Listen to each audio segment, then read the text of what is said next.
Chers membres d'Église et chers amis, bonjour. Au chapitre 10 de l'Évangile de Marc, nous avons l'histoire de cet homme riche qui court vers Jésus et se jette à ses pieds, avide de savoir comment être sauvé. Après la réponse de Jésus, cet homme peut dire « Maître, j'ai observé tout cela depuis mon plus jeune âge. » Je vous lis la suite à partir du verset 21 du chapitre 10 de Marc. Jésus le regarda et l'aima. Il lui dit « Il te manque une seule chose. Va, vends tout ce que tu as, donne-le aux pauvres, et tu auras un trésor dans le ciel. Puis viens et suis-moi. » Cela ne va pas fonctionner. Malgré ce regard d'amour porté sur lui, cet homme ne suivra pas Jésus.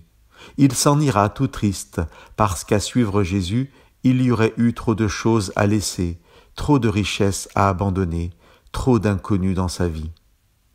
Peut-être donc trop de risques à prendre. Comment vivre sans richesse, sans ce qui nous semble être notre assurance pour demain ? Et pour nous, ce texte ne parle sûrement pas des simples richesses matérielles, mais tout ce qui dans nos vies nous semble important pour réussir, pour être reconnu, tout ce qui est censé nous garantir des lendemains qui chantent, ou pour le moins, des lendemains qui ne déchantent pas trop. On peut avoir cette assurance qu'on ne peut compter que sur nous, que nous n'avons pas besoin de Dieu dans nos vies.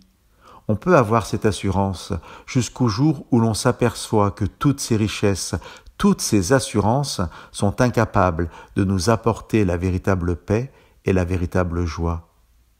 Ce jour-là, il est possible de vivre 3 choses avec Dieu. La première, c'est de le rencontrer et de voir qu'il nous voit. La deuxième, c'est de réaliser que son regard est un regard d'amour. La troisième, c'est d'entendre Dieu nous inviter à tout abandonner et à le suivre. Cela peut ressembler à un saut dans l'inconnu, à sauter d'un avion sans parachute.